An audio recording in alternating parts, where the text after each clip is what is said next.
On a narrow street in 14th century Siena, where the lamps burn low and the stones still hold the warmth of the day, a young girl begins to slip quietly out of the life planned for her. While her sisters dream of weddings and fine cloth from her father's dye vats, Catherine turns her gaze toward a different kind of promise, one that no one else around her can see.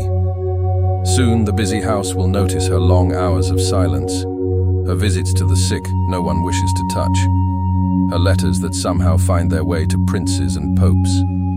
Tonight, we will walk slowly beside her through crowded Italian streets and dim, candle-lit rooms, listening to the calm, unwavering voice of a woman who never wore a crown or held an office, yet helped shift the course of the church and left behind a love that still speaks in the quiet of the night.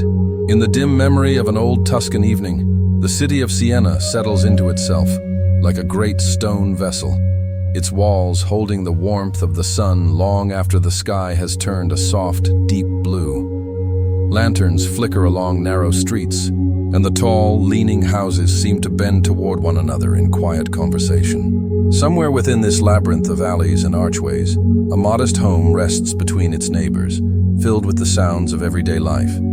The clink of pottery, the murmur of voices, the distant rhythm of a loom, the faint scent of dyes and wet cloth drifting in from a nearby workshop.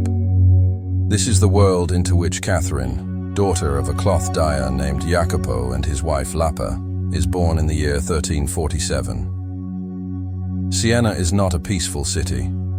It never truly has been. Factions rise and fall, families quarrel, and the echoes of political struggles pass like storms across the hilltops. Yet, inside this particular household, there is a different kind of storm, one of children's laughter, hurried footsteps, and the ceaseless work of keeping such a large family fed and clothed. Catherine is one among many, a twin born late in her mother's life, another small voice in a house already crowded with needs and expectations. Imagine that house for a moment, not as a grand place, but as a warm, lived-in shelter. The floor is worn smooth by years of footsteps, the wooden beams are darkened by smoke and time, and the simple furniture carries the marks of repeated use. In the morning, the air fills with the aroma of bread baking and soup simmering slowly over the hearth. In the afternoon, light slips through small windows and falls across the spinning of thread, the mending of garments, the quiet industry of a family that survives by its work. Outside, carts rattle over stones, and neighbors call to one another from one doorway to the next. Catherine grows up surrounded by these sounds, the language of ordinary life. She watches her mother manage the relentless flow of tasks, stirring pots, counting coins, arranging marriages, comforting crying children. She sees her father return from the dye vats, clothing tinted by his trade, his hands stained with the colors that will tint the garments of Siena's citizens. The household is a hive of movement, a small world where each person has a place and a duty, where the future of each child is imagined in practical terms. A good marriage, a craft, some modest stability. Yet from very early on, Catherine seems to move at a slightly different pace than those around her. While her siblings tumble into games and chatter in tight clusters, she drifts toward corners, toward moments of stillness that others rarely notice. In a noisy room, she finds a quiet spot near the hearth, or by a window where the light softens, or in the shadow of a doorway leading to the stairs. There is nothing dramatic or theatrical about her. She is not trying to draw attention. If anything, she seems to slip away from it. Those who observe her might see only a shy, inward child, one who prefers watching to speaking. But for Catherine, the silence is not empty. It is full. In the hum of her family's life, she begins to sense a different kind of presence, one that does not clap for attention or raise its voice above the others. In the pauses between tasks, in the unclaimed moments when no one is calling her name, something gentle and steady seems to touch the edges of her awareness.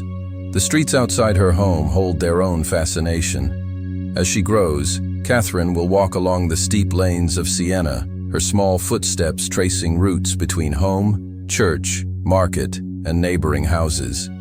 The city is crowded with images, painted crucifixes, frescoes of saints and angels, stone carvings above doorways, the faces of beggars, the heavy robes of merchants, and the simple clothes of workers like her father. The church bells mark the passing of time with their slow, resonant calls, and Catherine learns to hear in them not only the schedule of the city, but a kind of heartbeat. At night, when the day's work has died down, the house softens. Children fall asleep one by one, meals are finished, the fire dims.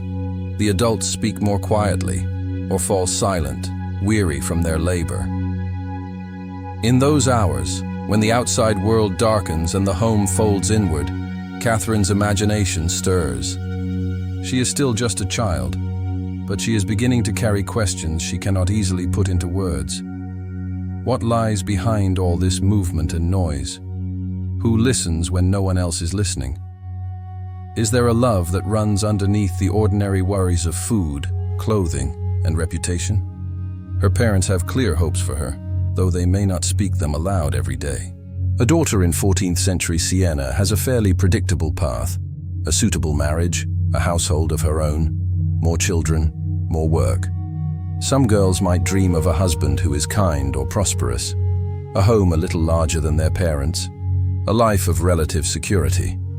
Catherine's mother, Lapa, having borne so many children, surely imagines weddings, alliances, and the gradual strengthening of the families standing in the city.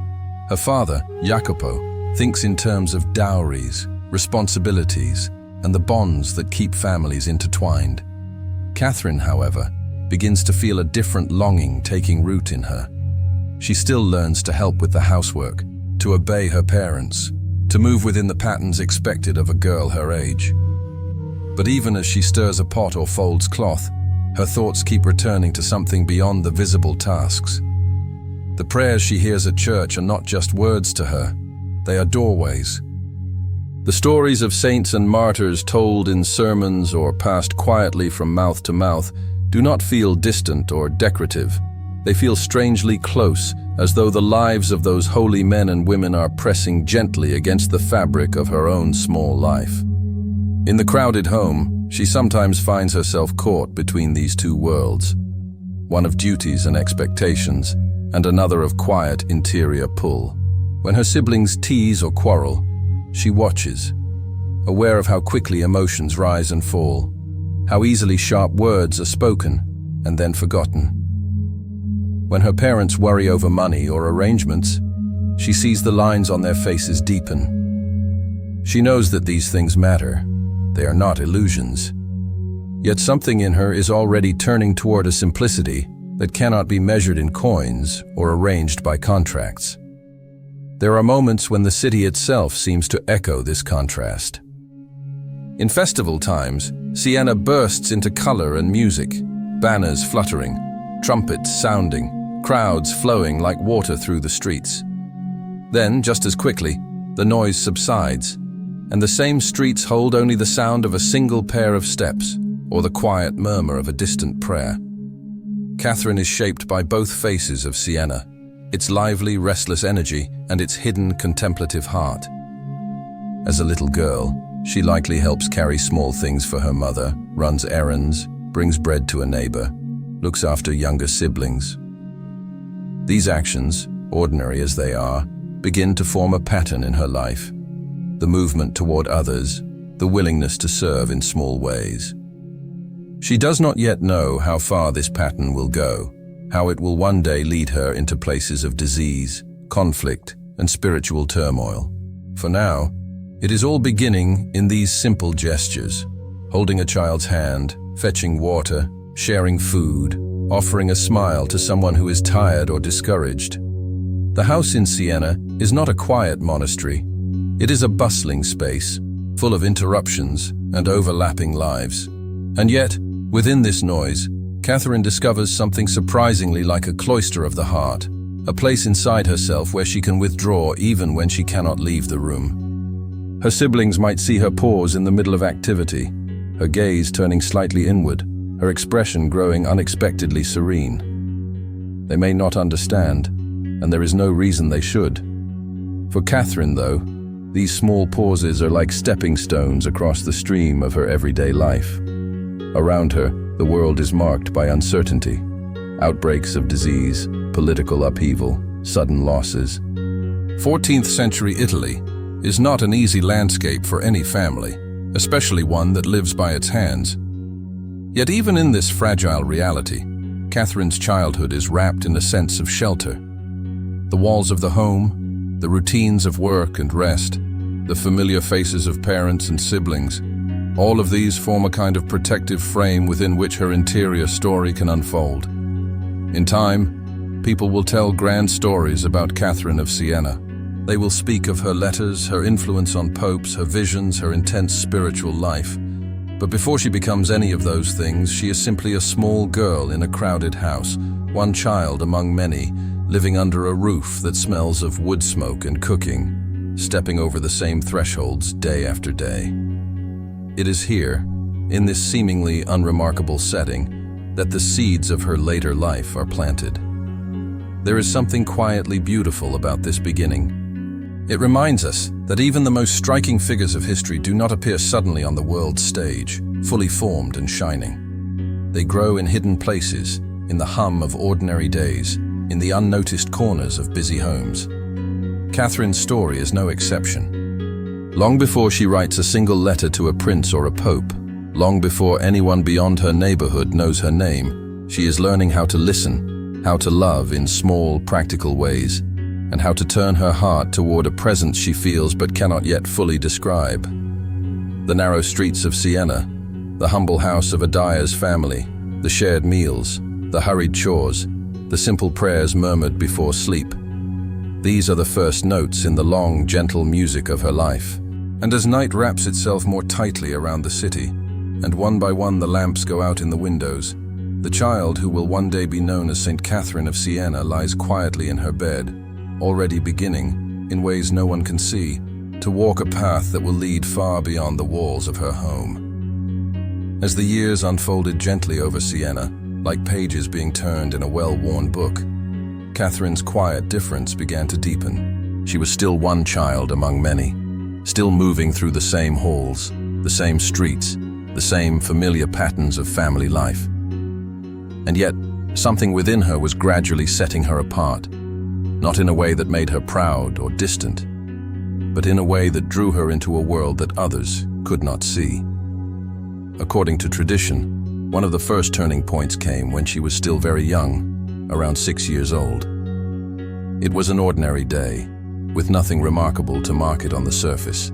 The city moved along at its usual pace, full of errands and markets and conversations that rose and fell like the tide. Catherine may have been returning from a visit, or walking with a sibling, or simply moving along a street she had walked many times before.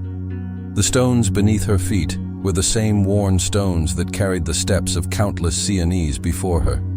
Yet on that day, as the story is told, the familiar world thinned for her, just for a moment. Above the roofs and towers of Siena, she is said to have seen a vision. Christ in glory, dressed in the vestments of a pope, accompanied by saints, looking upon her with a gaze that was at once majestic and deeply gentle. No one else saw what she saw. Around her, life went on as usual.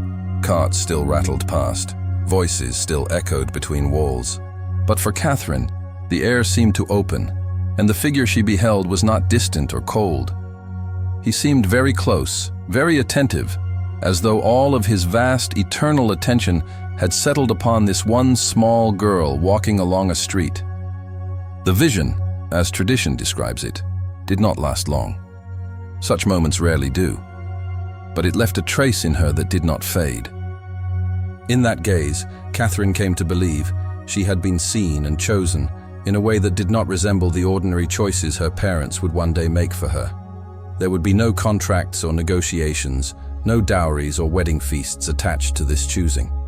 It was, in her understanding, a quiet invitation, a personal and intimate call. She did not come home declaring what she had seen to everyone around her. This was not Catherine's way. She carried the memory inward, like a candle shielded by cupped hands. Children are often more capable of holding mystery than adults. They ask fewer questions, or at least they ask them silently. For Catherine, this early vision became a hidden axis around which her young life began to turn. As she grew a little older, her affection for prayer intensified. In a bustling house, where space and time were both scarce, she began to carve out small pockets of solitude. Perhaps she would pause on the stairs, or linger in a quiet corner near the roof, or slip into a church on her way back from an errand. Her prayers were not elaborate speeches. They were closer to conversations, whispered or wordless, shaped more by attentiveness than by eloquence. She had no formal training in theology, yet her heart seemed to understand something about presence, about simply being with the one she believed had looked upon her with such love. The stories say that, as she listened inwardly, she began to sense a growing desire to belong entirely to God. In her time and place, this longing had a particular shape: the desire to remain unmarried, to live a life given wholly to prayer and service. For many girls in Siena, the future was mapped out early through family decisions. But Catherine's heart was slowly drawing a different line on that map, a path that would not end in a husband's house, but in a kind of interior dwelling that she imagined as belonging to God alone. She was still very young when, according to tradition, she made a secret vow of virginity. There was no ceremony, no witnesses, no written document. It was simply a promise spoken in the quiet of her soul, a pledge that shaped her from within. She envisioned herself, not as a bride waiting for a human spouse, but as someone already claimed by a love that did not come and go, did not age, did not depend on fortune or favor. This promise did not immediately transform her outward life. She continued to live as any girl in her situation would, under the authority of her parents, within the rhythms of domestic work and family obligations. But the vow rested beneath everything, like a deep current beneath the surface of a river. It gave her a sense of direction that neither her parents nor her siblings fully understood. Her parents, naturally, were thinking of her future in practical terms. As she approached the age when marriage discussions might begin, her mother in particular started to imagine suitable matches. A husband with steady means, perhaps. A bond that could help the family socially and economically. There was affection in these plans. They were not cold calculations. Parents in that time knew the fragility of life and saw a good marriage as a form of protection and care for their daughters. Catherine, however, felt a quiet resistance rising within her. She did not despise marriage. She saw its goodness in the lives of her own parents and neighbors. But she knew, with a certainty that did not shout or argue, that this was not the path for her. How could she explain a promise she had made in secret? A conversation that had taken place entirely within her heart. Words felt too small for what she had experienced, yet the pressure of expectation grew. According to some accounts, as her family began to press the idea of marriage, Catherine took a step that startled them. She cut off her hair, which in her culture was a significant act. Long hair was often considered a sign of a young woman's beauty, part of what made her appealing to potential husbands. By cutting it off, she sent a clear and visible message. She did not wish to be sought after as a bride. It was a quiet but firm refusal, expressed not through loud defiance, but through a simple, undeniable gesture. Her mother, seeing this, was upset and bewildered. Her father may have been troubled as well, though perhaps he also saw something steadier in Catherine's eyes than mere childish stubbornness. This was not a girl having a passing mood. It was a daughter who seemed anchored in a decision deeper than her years would suggest.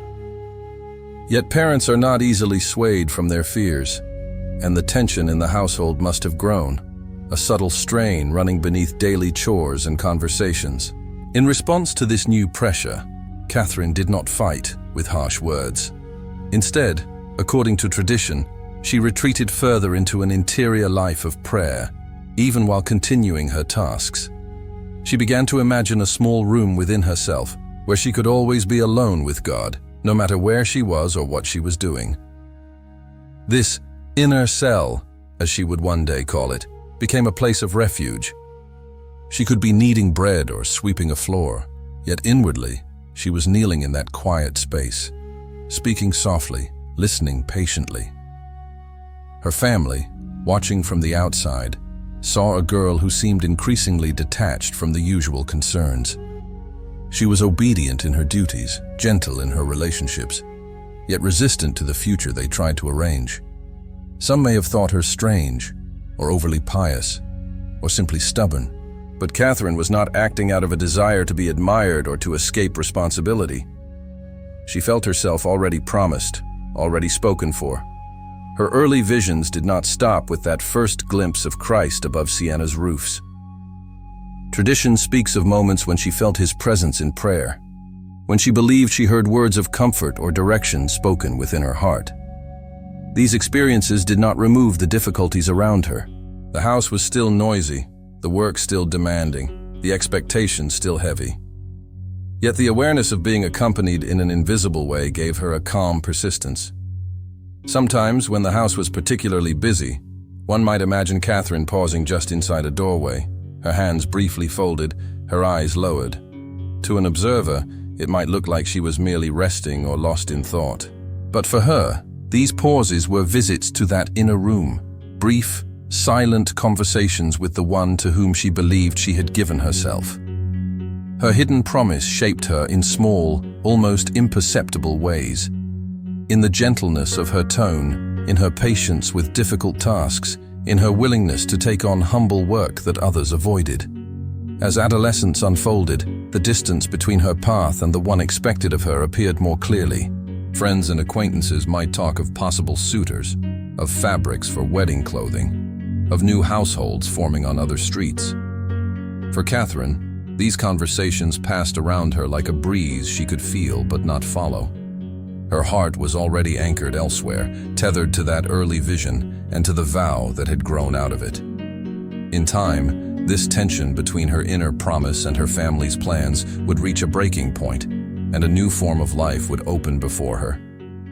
But for now, she remained under her parents' roof, walking the narrow halls of the house and the steep lanes of Siena, carrying within herself a secret known fully only to God and to her own steadfast heart, a promise of belonging that would guide every step she would take from this point onward. There comes a time in many lives when the quiet decisions made in secret collide with the expectations of the world outside, and for Catherine, that time arrived as she moved from childhood into her later teens. The little girl who had once slipped almost unnoticed through the busy rooms of her parents' house had become a young woman, and in the eyes of her family, that change brought with it a new set of duties, a different kind of future to prepare for. In 14th century Siena, a daughter was rarely allowed to drift indefinitely between girlhood and adulthood. Families watched the years carefully, knowing how fragile life could be. The sight of a young woman without a clear path could stir worry in the hearts of parents already burdened by work and uncertainty. For Lapa and Jacopo, the time had come to think seriously about Catherine's marriage prospects. They had done this before, many times, for her older sisters. There were patterns to follow, customs to respect, negotiations to be carried out with care. Conversations began quietly, perhaps at first between parents alone. They spoke of suitable families, of dowries, of alliances that might bring security or strengthen ties. Then, gradually, the topic turned toward Catherine herself. A suggestion here, a hint there. You are of an age now. It is time to think. Your sisters were already settled by now. The words were not meant as threats. They were part of the ordinary rhythm of life. Yet for Catherine, they struck against something deep within her, a foundation that had already been laid. Her secret vow, made years earlier in the stillness of her heart, had not weakened with time. If anything, it had grown stronger, fed by prayer and by a sense of intimate closeness to the one to whom she had given herself. The notion of placing her hand in that of an earthly husband, of entering into a marriage carefully constructed by human concern, felt to her like a betrayal of a promise already spoken. She did not despise marriage. She saw its goodness every day in her parents' shared labor and mutual care. But she knew, as clearly as she knew the shape of her own hands, that it was not her path. When hints turned to direct proposals, Catherine answered not with shouting or dramatic protest, but with firm, gentle refusal. She explained, in the simplest words she could find, that she wished to belong to God alone, that she did not desire a husband, that her heart was already given. To her parents, these words must have sounded both puzzling and alarming. Piety was admirable, yes, but it had its proper place. A girl could be devout and still marry. A daughter's inner feelings could not simply override the careful plans of those responsible for her future. Lapa, practical and strong-willed, likely felt a mix of frustration and fear. She had brought so many children into the world, had seen some lost, had worried over all of them. To her mind, securing Catherine's future through a good marriage was an act of love, not control. To hear her daughter insist on a different path may have seemed like ingratitude or childish stubbornness. Voices may have been raised not in cruelty, but in desperation. You do not understand. This is for your own good. Think of what you are refusing. Catherine listened, but she did not bend. The vow within her held steady, like a quiet, unwavering flame. According to tradition, she used gestures as well as words to make her resolve clear. The cutting of her hair, already mentioned by earlier stories, was a sign that she would not adorn herself for the sake of attracting a husband. Her clothing grew simpler, her time more focused on prayer.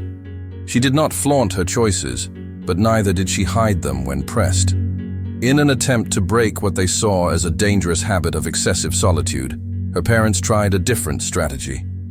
If Catherine would not accept marriage, perhaps they could draw her back into the world by burdening her with more work, more company, less time alone. They began to treat her less like a sheltered daughter and more like a servant in her own home, assigning her the most tiring and humble tasks, surrounding her with constant activity so that her mind would be distracted from its inward turn. Catherine did not protest. She took up the work given to her, cooking, cleaning, serving, caring for others, with a quiet willingness that surprised those who had hoped to break her resolve. If she had been merely stubborn or rebellious, this increase in labor might have softened her or driven her to anger. Instead, she seemed to receive it as an unexpected gift. The more she was asked to serve, the more she found in these tasks an opportunity to pour out love in small, concrete ways. Inside herself, she refined her practice of dwelling in an inner cell, a hidden room of the heart where she believed God was always present. Whether she was kneading dough, sweeping a floor stained by many feet, or carrying water up and down the stairs, she imagined herself at once in this busy house and in a deeper, quieter place. Her hands moved steadily. Her thoughts rested gently on the one to whom she belonged. Far from pulling her away from prayer, the extra work only taught her how to carry it with her everywhere. There were surely moments when exhaustion pressed heavily on her. Physical tiredness, the weight of misunderstanding, the sting of harsh words, all of these were real. She did not live in a world of dreamy unrealities. She felt the sharpness of this conflict between her vocation and her family's plans. But the more she accepted these difficulties without resentment, the more her parents began to see something deeper in her than mere stubbornness. There was a strange serenity in her, a steadiness that did not crumble under pressure. According to some accounts, a turning point came when her father, Jacopo, happened upon her unexpectedly. One day, he saw her at prayer in her room, perhaps a small, dim space where she had been sent to rest between tasks. The story says that he found her kneeling, light seeming to gather around her in a way he could not explain, her face peaceful, her whole being absorbed in a presence that was clearly not imaginary. In that moment, something in him shifted. This was not simple disobedience or childish fantasy. He recognized that his daughter was standing on holy ground, though it was only the plain floor of their modest house. Whether the details happened exactly as later tradition recounts or not, the essence of the moment seems trustworthy, a father's heart softening as he glimpsed the depth of his daughter's inner life. Slowly, his resistance eased. He began to defend her before others, even before her own mother, acknowledging that God might be asking something of Catherine that did not fit easily into the patterns they had always known. With his support, a small but significant change took place. Instead of forcing Catherine into constant outward activity, her family allowed her a greater measure of solitude. She was given a small room in the house, and for a time she lived almost as a recluse within her own home. She did not withdraw in anger or contempt for the world, but in order to root herself more deeply in the vocation she felt called to. The room was simple: a narrow bed, a chair, perhaps a small crucifix or image on the wall, a window that let in a strip of changing light. In this space, Catherine devoted herself to prolonged prayer, fasting, and reflection. The tension with her family did not vanish entirely. Misunderstandings rarely dissolve overnight.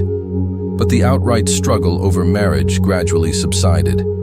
Her parents accepted that she would not be a bride in the usual sense. She had refused the path laid out for her, yet she had not become wild or aimless. Instead, she had grown more gentle, more patient, more devoted to the quiet good of those around her. The very conflict that had once threatened to tear the household apart began to bear unexpected fruit. Her siblings and neighbors, seeing her endure hardship without bitterness, may have started to view her differently. She was no longer simply the difficult daughter or the strange girl who would not marry, but someone who bore within her a sense of purpose that gave her a calm strength in the face of inconvenience and pain. Her hidden vocation, once defended only by her own inner certainty, now had a fragile but real space to breathe in the visible world. She was not yet the Catherine of Siena whom history remembers, counselor of popes, peacemaker in divided cities.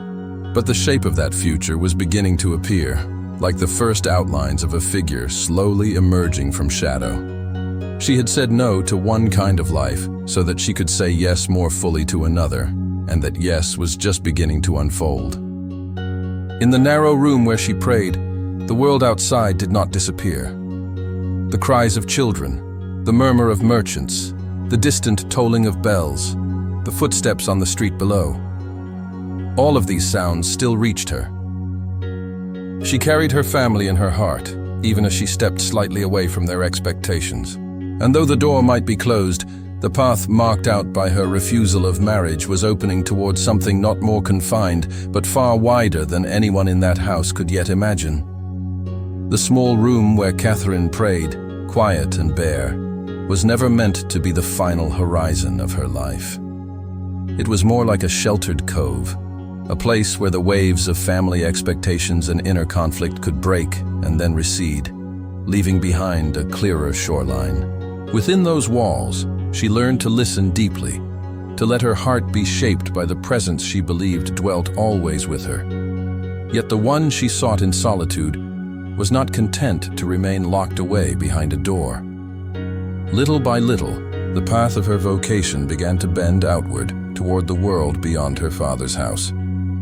As Catherine's interior life matured, she felt drawn to a more structured form of belonging. Around her in Siena, she would have seen the familiar black and white habits of Dominican friars, men dedicated to preaching, study, and the care of souls. She also knew of women associated with the same spiritual family. Not cloistered nuns, hidden behind convent walls, but laywomen called mantelate, those who wear the mantle. These women lived in their own homes, moved through the streets, cared for the sick, prayed, and worked in the world while following the spirituality of Saint Dominic. For a woman like Catherine, drawn to intense prayer yet deeply aware of the needs around her, this path held a particular appeal. It allowed her to remain rooted in the ordinary life of a city and a family, while binding her more visibly to a spiritual tradition that had nourished her from within. But to join the Dominican mantelate was not a small step. It meant taking on a public identity, adopting a distinctive garment, and making a commitment that would be visible to everyone who saw her walking through the streets. When Catherine expressed her desire to join the mantelate, there was likely hesitation among those who heard her. The group had, in many places, a reputation for being composed mostly of older widows, women who had already passed through marriage and loss, who had raised children, watched husbands die, and now turned more fully toward God in the quieter years that followed. Catherine, by contrast, was young, unmarried, and marked by an intensity that some might have found unsettling. She did not fit the usual pattern, yet her perseverance, her evident sincerity, and perhaps the growing respect of those who had watched her endure misunderstanding with such patience, gradually opened the way. Whether the acceptance came quickly or after some debate, in time the decision was made. Catherine would be received as a tertiary of the Dominican order. She would not enter a convent. She would not take solemn vows as a cloistered nun. Instead, she would remain in the world, under the roof of her family, yet clothed in a garment that signaled her belonging to another household as well, the wide, invisible household of Saint Dominic and his children. The day came when she received the distinctive white mantle, the simple, flowing garment worn over ordinary clothes, marking her as a member of the mantelet. It was not a luxurious cloak, no embroidery, no rich fabric meant to impress. But for Catherine, it carried a deep meaning. The white cloth, draped over her shoulders, was like an outward sign of the inner promise she had made long ago. She had vowed herself quietly to God in the hidden cell of her heart. Now that vow found a modest but visible echo in the mantle that everyone could see. To imagine her first steps into the streets of Siena wearing this new garment is to picture a gentle but real shift in her place within the city. She was no longer simply the dyer's daughter who refused marriage and prayed too much. She was now the dyer's daughter who walked as a Dominican tertiary, a woman whose life was consecrated in a particular way, whose presence in the city promised a unique kind of availability to both God and neighbor. Some may have viewed her with curiosity, others with skepticism, and still others with quiet admiration. The white mantle did not remove her from ordinary tasks. She continued to help in the home, to cook, to clean, to carry out the humble duties of daily life. But the cloth resting lightly on her shoulders seemed to cast a new light on those tasks. To sweep a floor or stir a pot was now, for her, a gesture made in the name of the one to whom she belonged, an offering folded into the larger pattern of a Dominican spirit, prayer, study of truth, and service to souls. The mantle also opened a wider door for her into the life of the church beyond her doorstep. As a tertiary, she was more closely connected to the prayers and preaching of the friars, to the rhythm of liturgy in the churches where they served. She would have joined in the divine office when she could, reciting psalms that had been on the lips of believers for centuries. The familiar Latin words, sometimes only partially understood but deeply felt, wove through her days like a steady, unbroken thread. Yet, true to the nature of a lay Dominican, Catherine's life was not confined to choir stalls and chapels. The streets of Siena became one of her primary places of prayer. She walked them not as a restless wanderer, but as someone who carried a quiet sanctuary within her. The white mantle was, in a sense, a moving extension of the small room where she had learned to dwell inwardly with God. Whether she was stepping through busy markets or narrow alleys, she remained turned toward that inner conversation. Her prayer, therefore, was no longer bound to certain hours or certain rooms. It flowed through her day, rising in short, fervent acts of love, in simple phrases repeated under her breath, in long, silent stretches of wordless awareness. She might pass a beggar sitting near a doorway and whisper an interior plea for mercy on his behalf. She might see a frail woman struggling under a burden and feel her heart stir with a mixture of practical concern and prayerful compassion. The city itself became a kind of living book, each face a page on which she read suffering, longing, hope, or despair. Drawn by this compassion, Catherine began to visit those whom others shunned. In a time marked by outbreaks of plague and other illnesses, the sick often found themselves isolated, feared, or neglected. It was not unusual for people to keep their distance, out of terror or self-preservation. Catherine, however, saw in the wounded and diseased a place where her love could be poured out most freely. Wearing her simple mantle, she would enter homes heavy with the smell of sickness, approach beds where death seemed near, wash wounds, cool fevered brows, and speak gentle words to those whose bodies were failing. Her prayer at such moments was not abstract. It was woven into the touch of her hands, the tone of her voice, the patience with which she remained beside those who suffered. According to later accounts, she sometimes faced misunderstanding or criticism for this work, as if her zeal for the poor and sick were excessive or imprudent. But she did not measure her actions by the comfort of others. The love she felt drawn to offer could not be neatly contained in safe, tidy forms. It spilled over into places where fear and discomfort were thickest. Her home life, too, was transformed by this pattern of service and prayer. Though she remained under her parents' roof, she increasingly became a kind of steady, gentle flame within it. Family members and neighbors began to seek her out, not just for practical help, but for counsel, for comfort, for someone who would listen without judgment.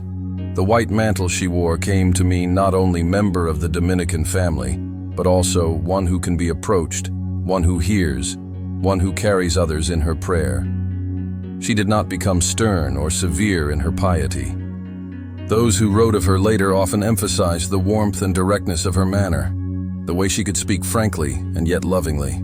As a tertiary, she was not bound by the same level of enclosure as a nun, and this gave her a unique freedom to move between the worlds of home, street, and church. She could sit beside a dying person in a dark room in the morning, attend Mass at a nearby church by midday, and return to her family's table in the evening, all the while holding her heart in the same steady posture of offering. Sometimes, walking through Siena in her mantle, she would encounter other mantellate, women whose garments matched hers, whose lives were woven of similar strands: prayer, domestic work, acts of mercy. There may have been among them a quiet sisterhood, a shared understanding that did not always need many words. Each lived in her own circumstances, with her own burdens, but they recognized in one another a common desire to live more deeply for God in the midst of an ordinary world. The white mantle did not make Catherine immune to struggle. Her interior life continued to pass through times of light and darkness, of consolation and apparent absence. There were days when prayer flowed easily, when she felt herself held very close by the one she loved. There were other days when the air seemed thick with silence, when no comfort came, when the cries of the sick and the weight of the city's sorrows pressed down on her in a way that felt almost unbearable. Yet even in these shadows, the mantle on her shoulders reminded her of the path she had chosen: to be, like the Dominicans she admired, a bearer of light, even when she herself saw only a narrow glimmer. Gradually, the balance of her life shifted further outward. The small room of her earlier solitude did not lose its importance. Rather, it became the hearth from which she carried warmth into colder places. But as more people came to her, as more needs presented themselves, she found that her vocation as a Dominican tertiary was leading her beyond even the streets of Siena. Letters would soon pour from her hands to distant cities. Journeys would carry her across the rough roads of Italy. For now, however, she remained mostly in and around her beloved city, learning in its lanes and under its changing skies what it meant to be a woman whose prayer was as much in her feet and hands as in her folded fingers. At home, at church, in the streets, at the bedside of the dying, under the white mantle of a Dominican tertiary, Catherine's life was taking on a shape that was both simple and profound. She had refused the life of a wife and mother in the ordinary sense, yet she was becoming, slowly and quietly, a kind of mother to many souls, a presence of calm strength, of burning yet gentle love, moving through Siena's restless days like a soft, steady light. In the heart of Siena, life moved with the usual mix of beauty and hardship, markets opening at dawn, churches filling and emptying with the ebb and flow of worshippers, families hurrying about their daily tasks.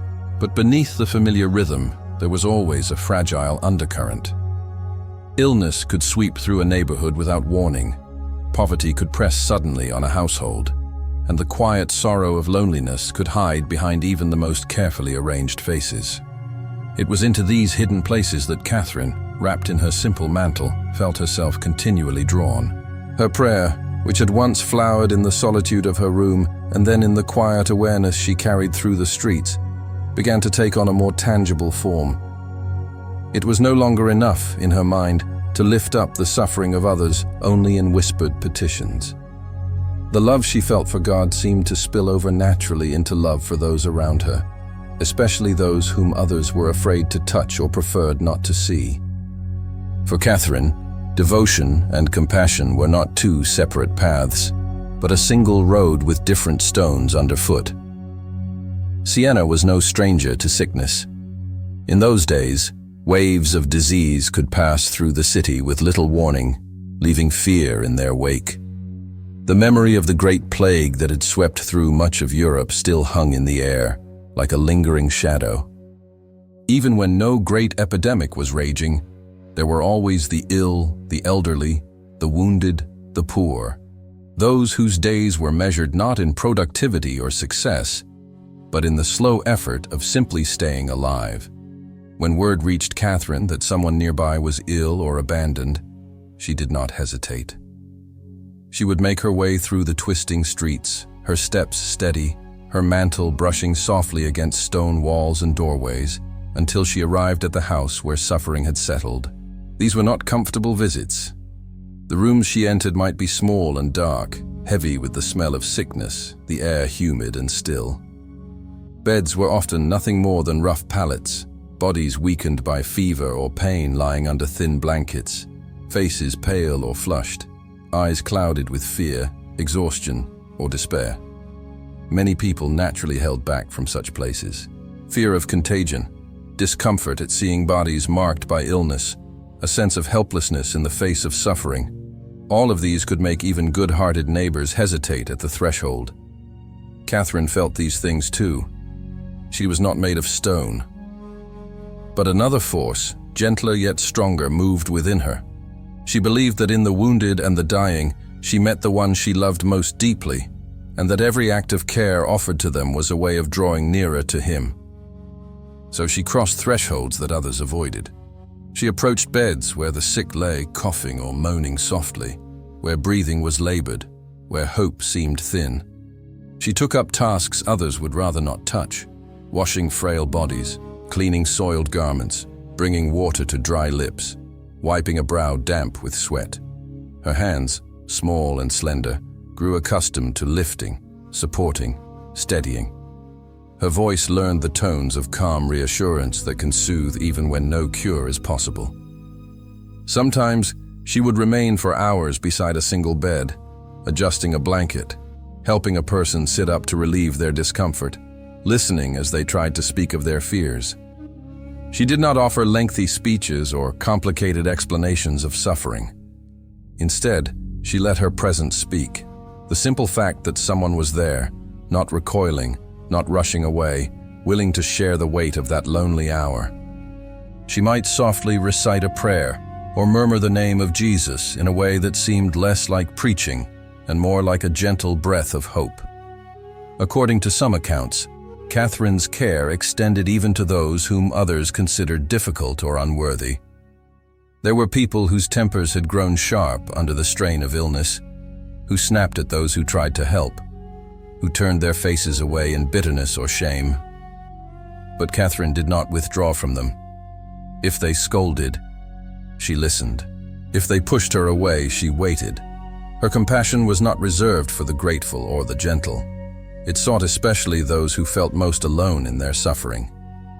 When death drew near, she did not flee the room. Many found it hard to remain in the presence of a dying person, to watch the slow changes of breath and expression, to feel the hush of that mysterious passage between this life and the next. Catherine, however, understood these final hours as moments of immense tenderness. She would stay at the bedside, sometimes holding a hand that trembled, sometimes speaking softly of mercy, sometimes simply remaining in silence, a quiet witness to a life's last unfolding. Her work among the sick was not confined to homes alone. Hospitals in her time were often more like large, sheltered halls where the poor and ill could gather, rather than the specialized institutions we might imagine today. In these places, too, she could be found, moving between beds, offering comfort, helping those who served there by taking on the humblest tasks. The hospital wards, filled with low murmurs and soft moans, became for her a kind of extended chapel, a place where each human face was like a candle burning toward God. There were moments when her compassion brought her into conflict with the fears and prejudices of others. Some illnesses carried a particular stigma. Some sufferers were avoided not only out of fear of contagion but out of disgust or judgment. Catherine did not let such attitudes guide her steps. When she saw someone shunned, she felt an even stronger pull toward them. The more a person was rejected, the more she wanted them to feel that they were not abandoned. Her service to the poor and sick extended beyond physical care. She became gradually a kind of bridge between worlds, between the wealthy and the destitute, between the healthy and the ill, between those with influence and those with none. She would speak to those who had means, asking them to assist families in desperate need, to share food, clothing, or money. Her words carried weight, not because she held any official position, but because people sensed that she asked nothing for herself. Her concern was always for those whose voices were rarely heard. In her own family, Catherine's growing commitment to the poor reshaped the atmosphere of the household.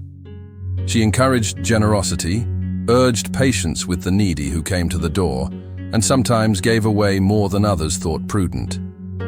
There may have been moments of tension over how much could be spared, yet even those who worried about such things saw in her a sincerity that could not be doubted. The house of the dyer became, in a quiet way, a place where the flow of goods did not go only outward to the market, but also downward toward those who had nothing. The more Catherine served, the more deeply her heart was formed by compassion. She did not remain untouched by the suffering she witnessed. At times, the weight of so much pain pressed heavily upon her. She would return home from visiting the sick feeling physically exhausted, emotionally drained, carrying the memory of faces lined with anguish. In those hours, she turned again to prayer, not to escape what she had seen, but to place it in hands larger than her own. In her conversations with God, as tradition describes them, she sometimes spoke frankly of her perplexity and sorrow at the sight of so much misery. She did not pretend to understand everything, nor did she hide her questions. Yet again and again, she seemed to hear deep within a call to trust, to believe that every act of love, however small, had a value beyond what she could see. This trust allowed her to return, day after day, to the same narrow beds, the same dark rooms, the same frail hands reaching out for help. From the outside, some might have viewed her work as a series of small, almost invisible acts. There were no grand monuments raised, no dramatic speeches delivered in public squares. A woman washed a sick person, brought food to a hungry one, comforted a dying neighbor. Yet these acts, repeated quietly and faithfully, began to weave a reputation around Catherine. Word spread that here was someone who could be called upon in times of trouble, someone who would come without hesitation, someone at whose arrival the air in a room seemed to grow calmer, even if pain did not immediately vanish. It is said that over time, people began to see in her presence among the sick something of a sign, not a spectacle of power, but a gentle reminder that no suffering person was forgotten. Whether or not every story told about her later is exact in its details, the core truth remains clear. Her life among the poor and the ill was not an occasional charity, but a steady, almost daily path. She walked it with the same quiet determination with which she had once defended her vocation against family expectations. As she knelt beside beds, cooled fevers, or lifted cups to trembling lips, something in Catherine herself was being shaped. Her understanding of human frailty, her sense of solidarity with the least and the lost, her conviction that true love did not stand at a distance. This formation of her heart, slow and patient, would later give depth and authority to her words when she wrote or spoke to those in positions of power. For now, though, it was enough that she moved through Siena as a simple servant of the suffering, her white mantle catching the light in dim rooms, her hands carrying both tenderness and quiet strength into some of the darkest corners of her city. As Catherine moved more deeply into the streets and homes of Siena, her life began to gather around her a small, attentive circle of people. Some came because they were curious about the young Dominican tertiary, whose presence among the sick was so steady.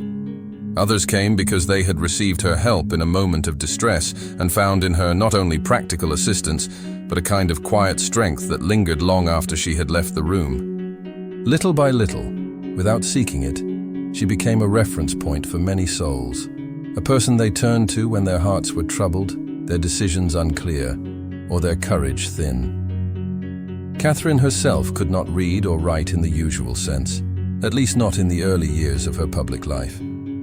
She lived in a world where education of that kind was rare for women, especially for the daughters of artisans. Yet the absence of formal literacy did not mean an absence of understanding. Her memory was sharp, her intelligence bright, her listening deep. She absorbed scripture and teaching not from books held in her own hands, but from the spoken word. Sermons preached in churches, passages of the Bible read aloud, conversations with friars who recognized her sincerity and answered her questions patiently. As people gathered around her, a small spiritual family began to form. Friends, relatives, members of the mantelate, clerics, and ordinary townspeople who sensed that in Catherine they had found a companion for the journey of faith. They called her Mama, Mother, not because she had children of her own, but because they felt in her a tenderness and firmness like that of a loving parent. She did not replace their families, rather she offered a different kind of kinship, rooted in shared longing for God and a desire to live more honestly and generously. In this growing circle, Catherine listened more than she spoke.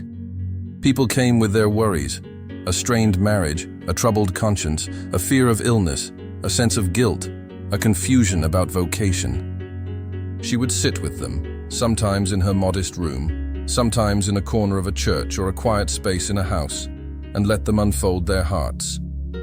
Her counsel, when it came, was not sophisticated in the academic sense. It was born from her own experience of wrestling with fear, desire, and surrender. She knew what it meant to stand between the weight of expectations and the pull of a deeper call. She knew the struggle of loving imperfect people in a world marked by fragility. What she sought for those who came to her was not a life free of sorrow or difficulty, but a heart free from despair, a will steady in the midst of confusion. She spoke of trust, of perseverance, of the importance of turning again and again toward the presence of God, even when nothing felt clear. Sometimes her words were soft and consoling, encouraging those who felt crushed by their own weakness. At other times, she could be surprisingly direct, challenging those who were too attached to comfort or reputation to take the steps they knew were needed. Yet behind every word lay a genuine concern for the person in front of her, a desire that they might find a deeper peace than the world could offer. As her reputation spread beyond Siena, people in other cities began to hear about the young woman whose counsel seemed to pierce the heart without wounding it. They wanted to ask her advice, to share their troubles, to receive her prayers. But distance made such encounters difficult. Travel in those days was slow and often dangerous. Not everyone could journey to Siena, and Catherine herself could not always leave those who depended on her presence.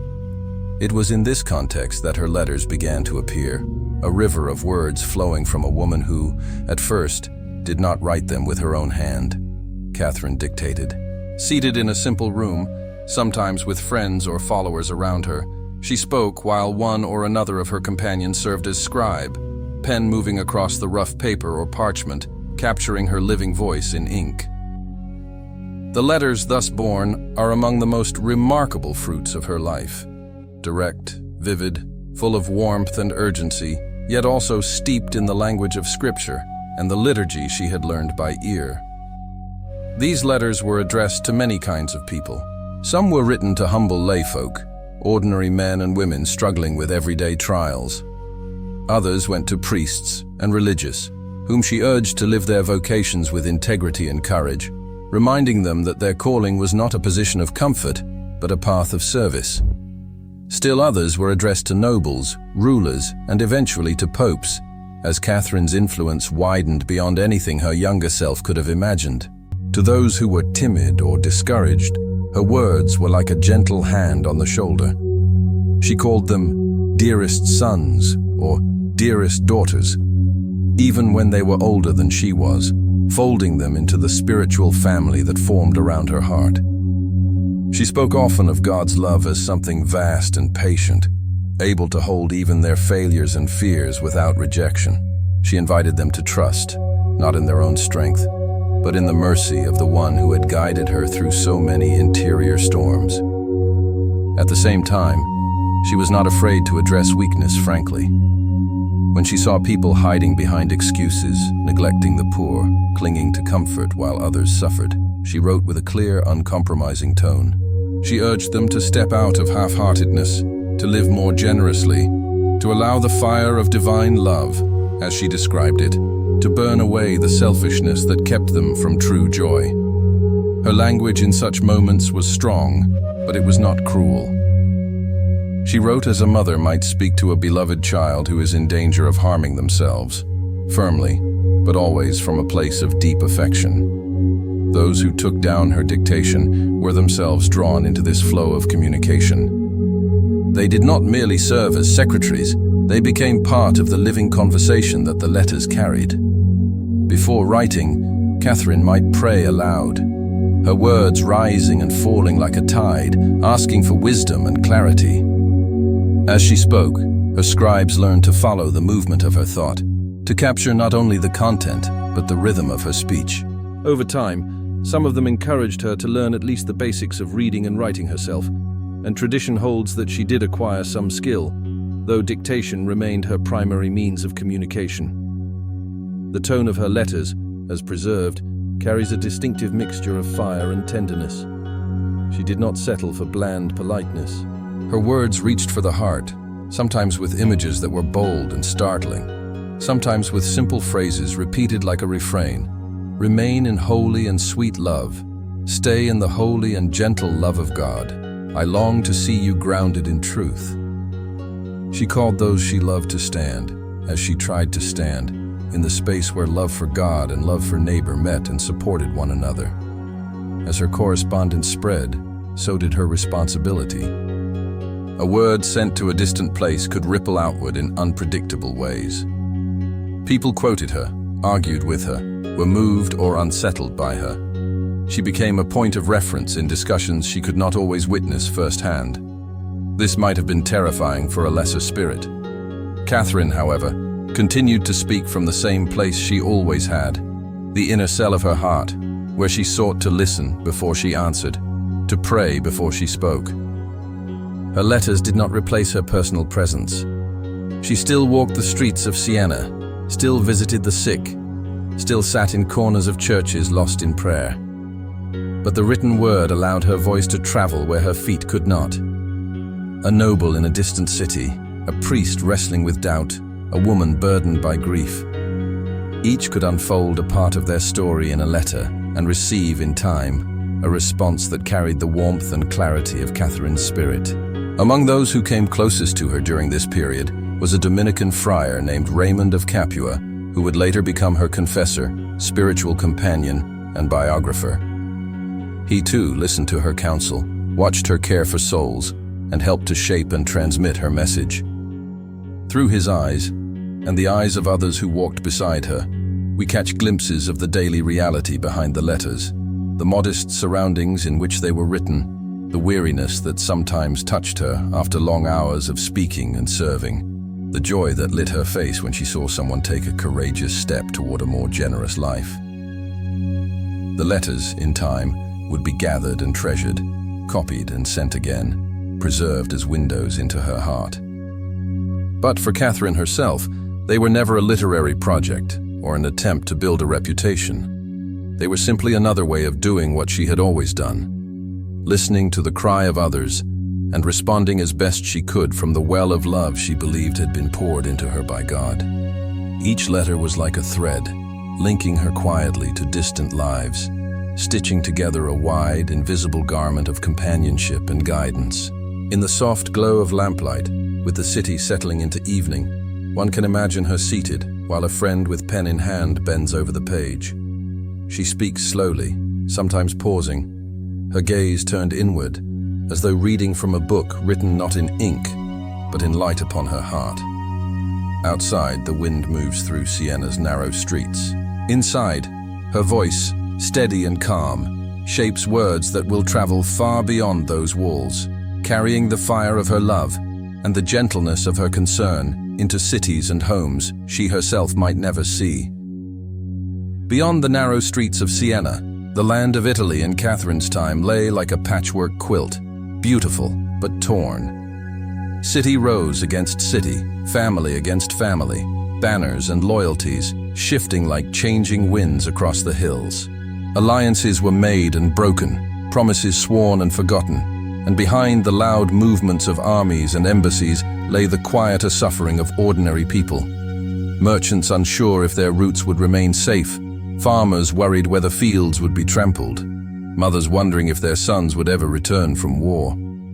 It was into this restless landscape that Catherine, a woman without title or army, began to walk as a peacemaker.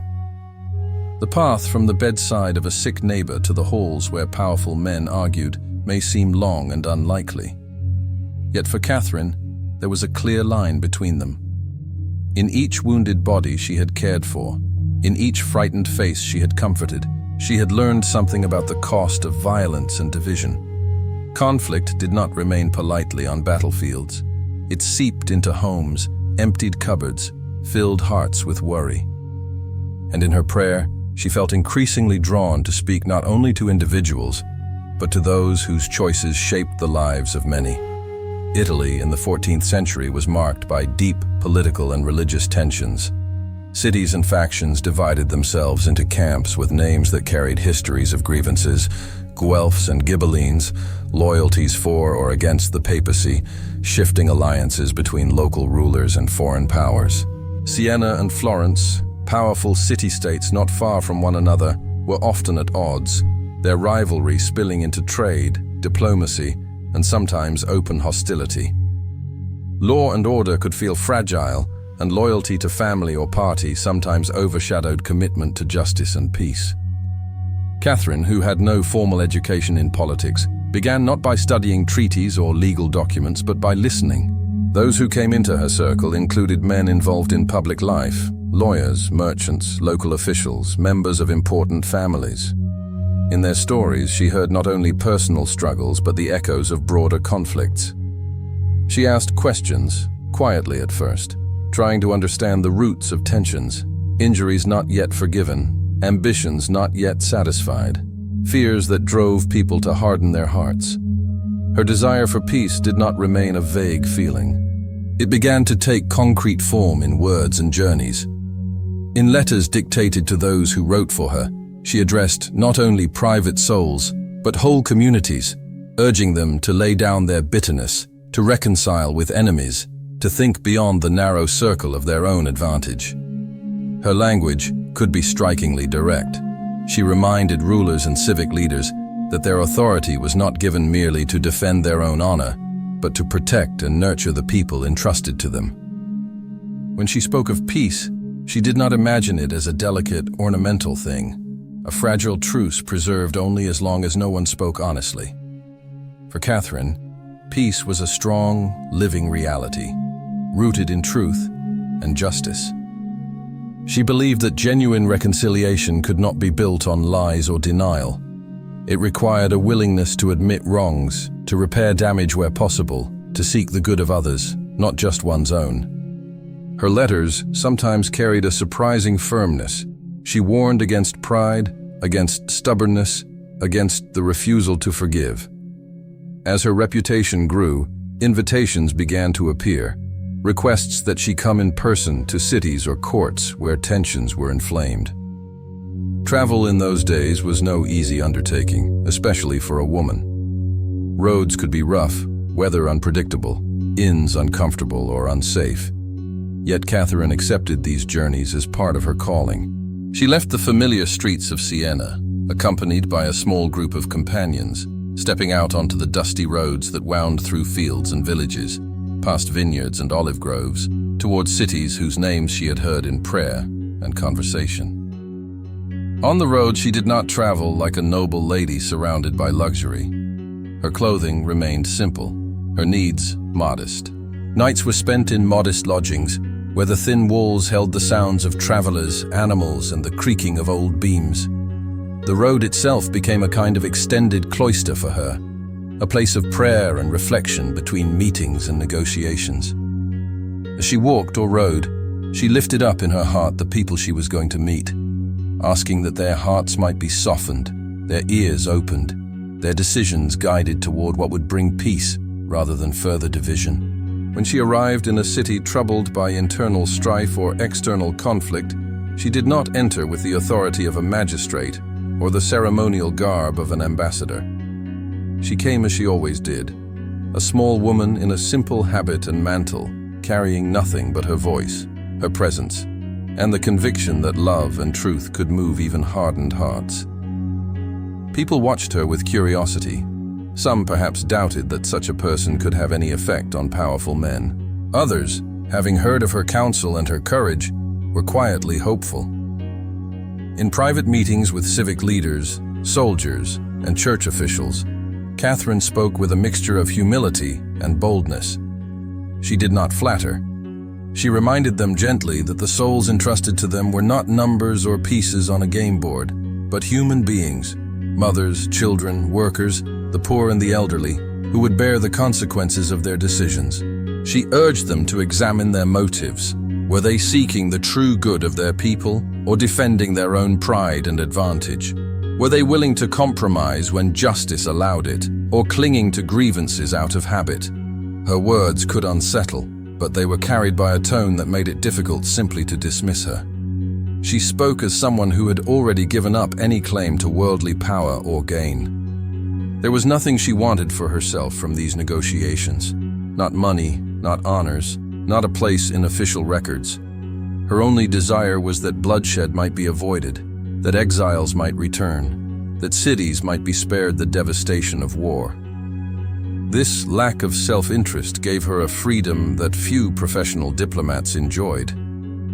At times, she found herself standing between two sides that saw one another as enemies, each convinced of their own rightness. She listened to both, trying to understand the fears and wounds that lay beneath their hardened positions. Then she would speak, perhaps first in private, later more publicly, offering not a clever compromise but a call to step out of the circle of retaliation. She spoke of forgiveness not as a soft indulgence, but as a courageous act capable of breaking chains of vengeance that might otherwise stretch on for generations. Not all her efforts succeeded. There were situations where pride remained too strong, where interests were too entangled, where mistrust ran too deep. In such cases, Catherine did not pretend that peace had been achieved when it had not. She acknowledged the pain of failure, bringing it back into her prayer with a kind of sorrowful honesty. Yet even then, her attempts were not without fruit. Sometimes seeds planted in hard soil would only bear fruit later, when circumstances changed, and hearts that had once been closed slowly began to open. There were, however, moments when her work as a peacemaker bore direct and visible results. Agreements were reached, prisoners released, tensions eased. Exiles who had longed to return to their homes found the doors opening once more. Cities that had stood on the brink of greater conflict stepped back from the edge. In such times, Catherine did not claim credit for herself. She saw these outcomes as gifts, occasions for gratitude rather than triumph. Her efforts at reconciliation were not limited to political disputes between cities or factions. Within the life of the church itself, she saw divisions and scandals that troubled her deeply. Clergy who lived carelessly, religious communities that had grown lax, disputes between church leaders and secular authorities, all of these stirred her to speak and to act. She wrote to cardinals and bishops with a frankness that might have shocked those who believed a laywoman should remain quiet. Yet her respect for the office they held was always clear. She did not attack. She pleaded, exhorted, reminded them of the dignity and responsibility of their calling. In all of this, Catherine's peacemaking did not rest solely on strategies or persuasive arguments. It grew from the same source as her care for the sick and her counsel to individuals. A deep, interior conviction that love was stronger than fear, and that God wished to bring people not into a forced uniformity, but into a unity rooted in truth and mercy. In her times of prayer, she often spoke of Christ as a bridge, stretching between heaven and earth, inviting souls to cross from death to life, from hatred to reconciliation. She saw her own efforts as a small reflection of that greater work, an attempt to help build bridges where human hearts had erected walls. Even as she traveled and negotiated, Catherine did not lose sight of the simple realities of daily life. After a difficult meeting or a tense day of conversations, she might return to modest lodgings where she helped with small chores, shared a simple meal, or comforted a companion who felt discouraged. The grandeur of political issues never erased her awareness of the individual person in front of her, whether that person was a prince or a servant. In the end, the image of Catherine as peacemaker is not primarily one of a triumphant negotiator standing before cheering crowds.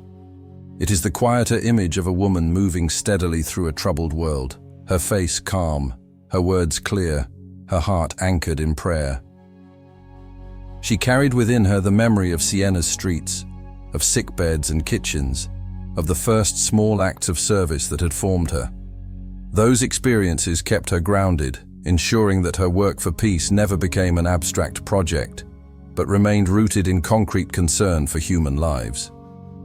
Even now, when people remember her, they often think of her letters to powerful figures and her journeys to cities torn by conflict. But if one looks closely, the thread that runs through all of these actions is the same thread that ran through the quiet house of her childhood and the hospital wards of Siena. A determination to stand where others were divided, to listen patiently where others shouted, to speak truth where others flattered or remained silent. In a world of restless cities and shifting factions, Catherine walked without weapons, without wealth, without rank, only with a heart trained by compassion and a voice willing to ask even the proudest rulers to consider not only their own desires, but the fragile peace of the souls who depended on them. Far beyond the steep streets of Siena and the familiar curve of Tuscany's hills, the life of the church in Catherine's time was marked by a quiet dislocation that troubled her deeply. For many decades, the papal court, traditionally rooted in Rome, with all its echoes of martyrs and ancient basilicas, had been moved to the French city of Avignon, nestled near the banks of the Rhône. There, under the influence of local politics and the shifting powers of kings and princes, the successors of Peter sat not in the shadow of the Roman Forum, but in a foreign land, surrounded by a courtly atmosphere that often felt more like that of a princely household than that of a spiritual shepherd. Catherine had never known a world in which the Pope lived permanently in Rome. She was born in 1347, at a time when the Avignon papacy was well established. But as her own spiritual life deepened, and as she listened to friars and clerics speak of the church's history, her heart began to ache at the thought of the church's chief shepherd living far from the place where the apostles had spilled their blood. For her, Rome was not simply a city made of stone and dust. It was a symbol of continuity and sacrifice, a sign of the church's universality. To see the papacy lingering in Avignon, bound by subtle and not so subtle pressures, felt to her like a kind of exile. Her concern was not driven by politics in the narrow sense. Catherine did not dream of maps or strategies, of placing flags in new positions on the board of European power. Her thoughts were more like slow, steady ripples moving across a still pond. She worried about the unity of the church, about clergy and faithful who looked to Rome as a spiritual center, and instead found the Holy See entangled in the affairs of a distant court. She feared that the longer the Pope remained in Avignon, the more the gap between the ideals of the church and its visible reality would widen. By this time, Catherine's letters had already begun to reach beyond Siena, to cities, nobles, and churchmen throughout Italy and beyond. Her reputation for spiritual insight and courageous counsel had reached the edges of that distant papal court. Men who moved in higher circles than she ever would carried her words with them, sometimes as comfort, sometimes as challenge. Slowly, almost imperceptibly, a path opened between the small room of the dyer's daughter and the halls where the Pope and cardinals discussed the future of Christendom.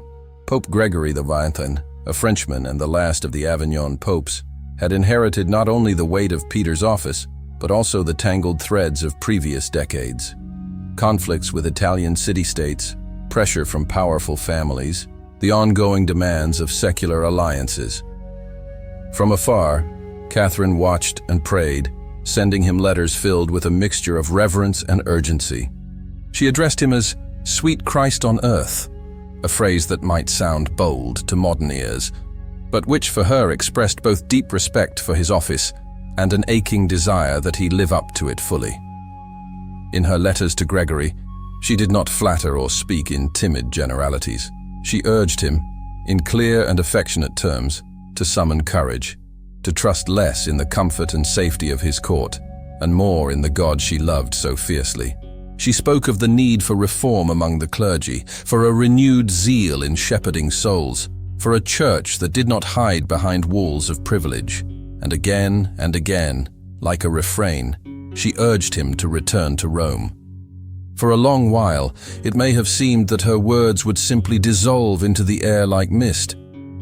The decision to move the papal court back to Rome was not a matter of a single will.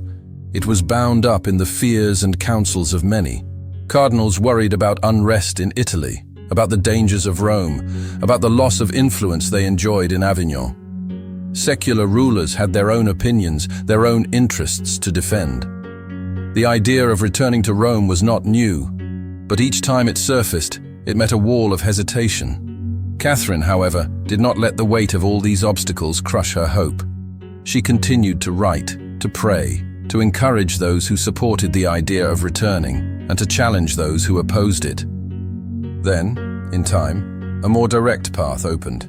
She herself would travel to Avignon. The journey from Italy to southern France was long, passing through varied landscapes, hills and rivers, plains and small towns, the air changing in mood and scent as they moved north and west. Catherine did not travel alone. A small group of companions and protectors went with her, among them Raymond of Capua and other close followers who had grown accustomed to the rhythm of her days on the road. Even so, it was no grand procession. She moved like a pilgrim, with few possessions, her heart fixed on a conversation that would unfold far from the familiar stones of Siena. Arriving in Avignon, Catherine found a world quite different from the one she knew. The papal court was filled with the bustle of clerics, courtiers, and envoys from many lands. Languages mingled in the air. The movement of messengers and officials gave the palace a steady, formal pulse. For a woman of humble origins, clothed in a simple mantle, the atmosphere could easily have been overwhelming. Yet those who described her visits to the papal court speak of a calm in her demeanor, a quiet assurance that did not come from social status, but from the same source that had guided her in sick rooms and city squares. When she met Pope Gregory XV in person, it was a moment that later generations would look upon with awe. A young woman, barely into her 30s, standing before the head of the church, speaking with the candor and tenderness of a daughter addressing a father, and at the same time with the clarity of a prophet calling a shepherd back to his flock. She did not shout, did not accuse, but she did not hesitate. She reminded him of his responsibility, of the needs of the church in Italy, of the confusion and division that continued to grow while he remained in Avignon. Accounts of their conversation vary in their details, colored as they are by the memories and interpretations of those who recorded them. But the essence is clear. Catherine spoke of Rome not as a political necessity alone, but as a spiritual home that called to the successor of Peter. She urged Gregory to trust that, if he stepped out in faith, the God who had led him this far would continue to guide and protect him, even in the face of unrest and danger. We are not required to imagine that her words alone moved him. Human decisions rarely hinge on a single voice. There were other pressures, other counsels, other forces at work. Yet by many accounts, Catherine's presence and her unwavering appeals played a real part in tipping the scales. In her, Gregory may have seen not just an insistent petitioner, but a living witness to a kind of courage and faith that he himself was being asked to embody. In 1377, Gregory V at last left Avignon and journeyed to Rome, bringing with him the papal court and, with that move, ending the long period historians would later call the Avignon papacy. The return was not smooth or triumphant in every respect. Rome itself was still a place of tensions, factions, and dangers. Yet for Catherine, the arrival of the Pope in the city of Peter's martyrdom was a moment of profound significance, a sign that even in the midst of human frailty and political complexity, a long-desired reconciliation between office and place had taken a step forward. She did not see this as a victory of her own will. In her mind, it was an answer to prayer, a sign of God's patience and mercy toward a church that often wandered from its own ideals. Still, the story did not end there. Gregory V died not long after his return to Rome, and the election of his successor, Urban VI, opened a new and painful chapter, the beginning of what would be known as the Great Western Schism. In the turbulence that followed, some cardinals, dissatisfied with Urban and influenced by a tangle of fears and grievances, elected another pope, Clement VII, who took up residence again in Avignon. Europe found itself torn between obedience to two rival claimants to the same office. Kings, princes, bishops, and ordinary believers were forced to choose sides, and the unity for which Catherine had labored with such intensity seemed to fracture before her eyes. In this new confusion, Catherine's loyalty did not waver. She recognized Urban VI as the legitimate pope and devoted herself to supporting him, even when his brusque and difficult character made that support costly and complicated.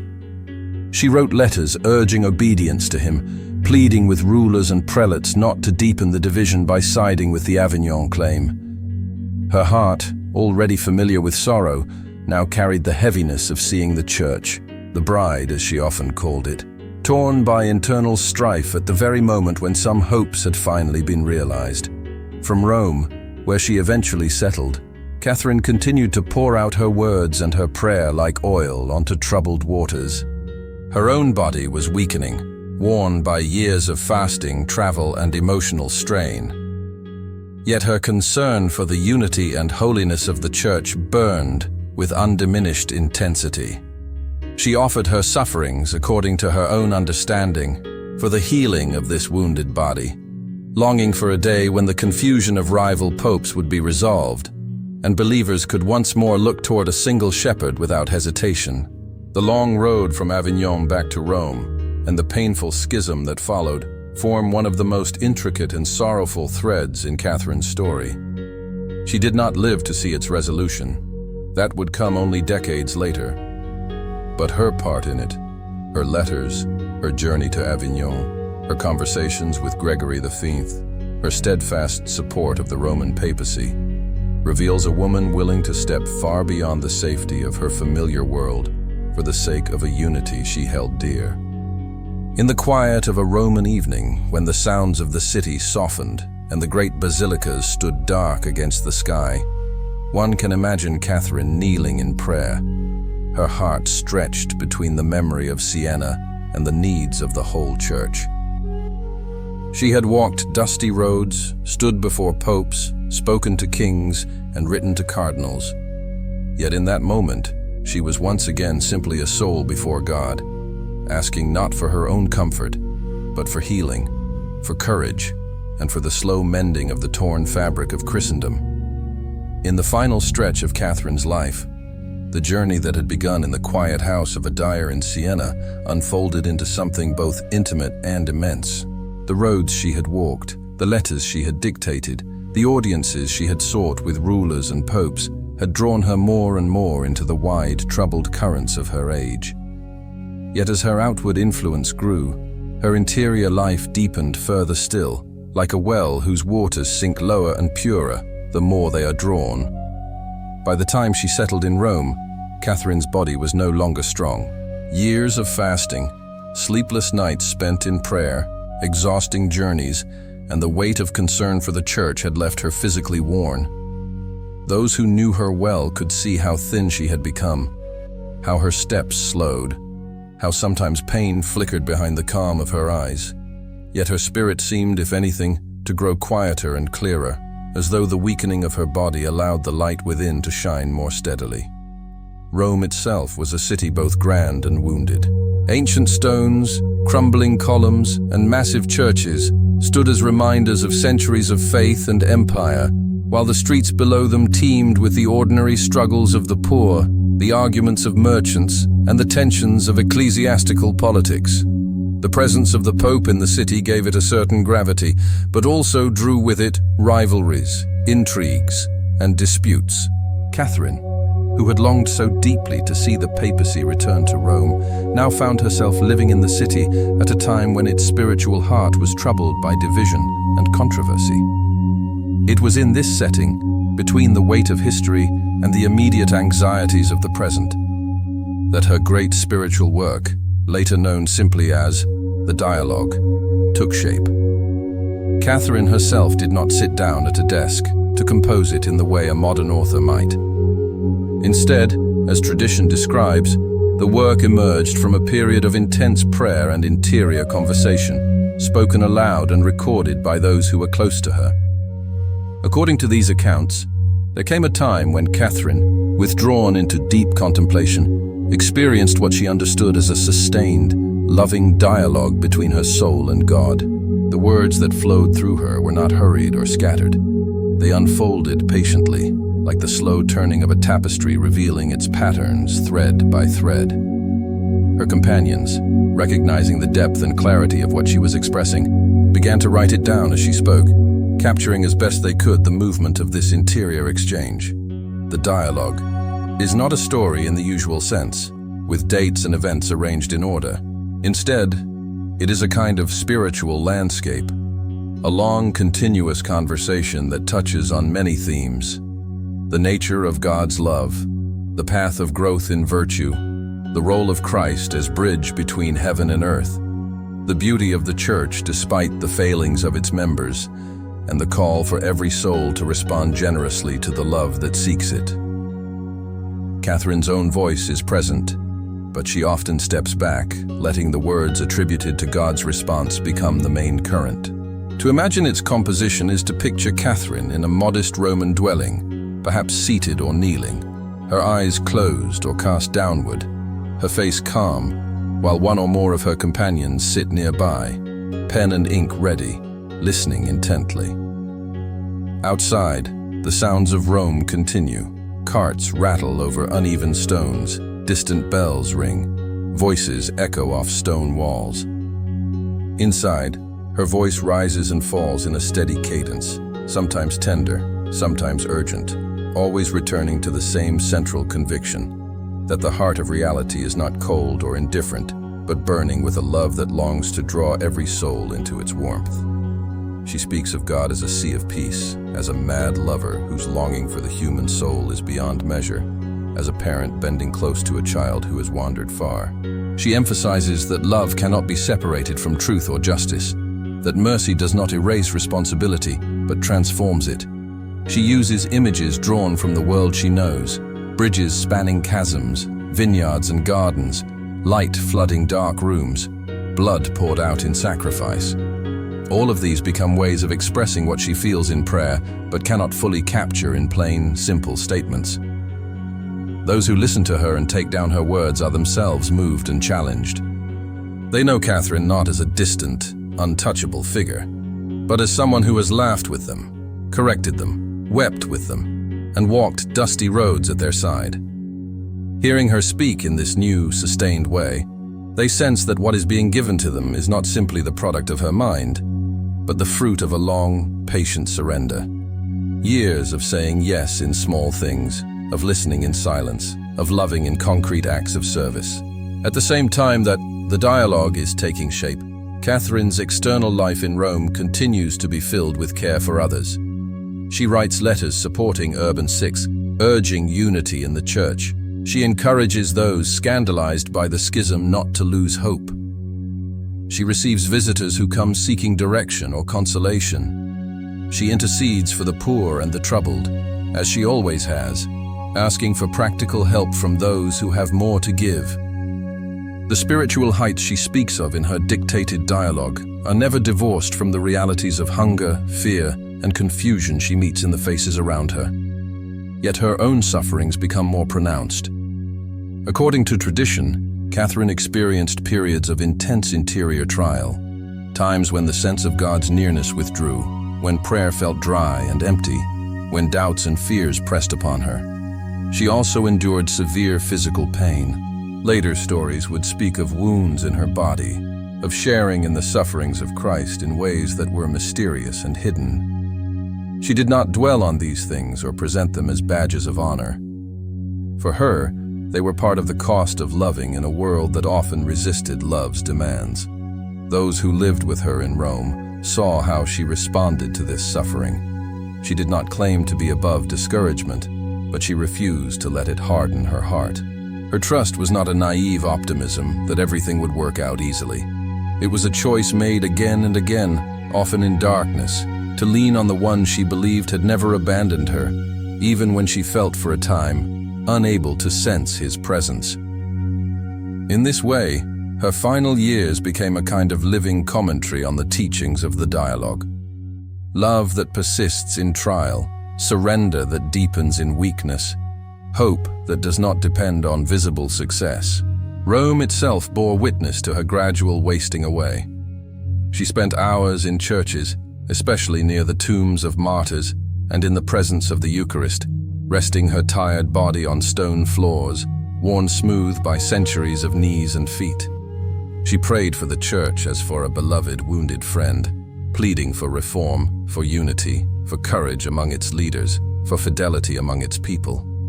It is said that she offered her life particularly for the healing of the schism, asking that her own sufferings might somehow serve as a thread in the slow mending of the church's torn garment. As 1380 unfolded, Catherine's strength diminished further. Walking became more difficult, pain more constant. Her companions urged her to rest, to ease her penances, to accept care. She did allow others to help her more, but she could not easily be persuaded to step back from her interior labor of prayer. The weight of the church's distress lay heavy on her heart, and she felt as though she were being stretched over it like a cloak, covering as much of its woundedness as she could with her love. In her final weeks, according to those who were present, she experienced a kind of collapse, losing the use of her legs and becoming unable to stand or walk. Yet even as her body failed, her concern for others did not fade. Visitors still came. She greeted them kindly, offered what counsel she could in a weakened voice, asked them to pray for the church and for one another. Her small room in Rome became, in those days, like a quiet harbor where many souls sought shelter, even as the one who welcomed them was herself nearing the end of her earthly voyage. Catherine died in Rome on April 29, 1380, around the age of 33, the same age at which tradition holds that Christ died. For those who loved her, the loss was sharp. They had seen in her not perfection in the sense of flawlessness, but a striking coherence between word and life, between prayer and action, between burning desire and gentle presence. To lay her body to rest in that city, far from Siena's familiar stones, was both a sorrow and a strange kind of fulfillment. She had given herself fully to the church's journey from Avignon back to Rome, and now she herself would remain in Rome, even after death. In the quiet that followed her passing, her words continued to move through the world. The dialogue, copied and shared, became a source of meditation for many who sought to understand more deeply the love of God and the path of holiness. Her letters, preserved and circulated, allowed later generations to hear her voice speaking to popes, princes, and ordinary people with the same blend of frankness and affection. Stories of her life and her works of mercy spread through Italy and eventually beyond, each telling reflecting something of the storyteller's own heart, yet all converging on the memory of a woman who had lived with remarkable intensity for God and neighbor. In time, the church would recognize her officially as a saint, and later as a doctor of the church, honoring not only the holiness of her life, but the depth and enduring value of her teaching. But in those first days after her death, Titles and honors were still far away. What remained most immediate was the memory of her presence, the sound of her voice in a simple room, the touch of her hand in a sickbed, the steady gaze that had met both beggars and popes with the same unwavering mixture of humility and strength. Rome's evenings did not change because she was gone. The bells still rang, the streets still echoed with footsteps, the churches still held their silent, ancient spaces. Yet for those who had known Catherine, the city felt different. Somewhere within its walls, the place where she had prayed, spoken and suffered, now stood empty of her physical presence, yet full of a quiet, lingering warmth. The words of the dialogue and the countless letters she had dictated were like small lamps left burning in the darkness.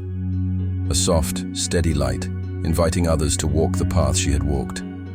A path of listening, of service, of love poured out, step by step, until the final rest in the embrace of the one who had called her from the streets of Siena to the heart of Rome. In the years after Catherine's death, Rome went on breathing its heavy, ancient air. The Tiber kept flowing under its bridges. Gossip still drifted through markets. Arguments still rose and fell in echoing courtyards. Life did not halt, because a young woman from Siena had slipped quietly from this world. Yet for those who had known her, and for others who slowly learned her story, something in the atmosphere seemed changed, as if a new delicate thread had been woven into the fabric of the church's memory. Her body was laid to rest in Rome, in the church of Santa Maria sopra Minerva, not far from the places where she had prayed and suffered in her final years. The building, with its tall arches and cool, shadowed interior, became a silent guardian of her earthly remains.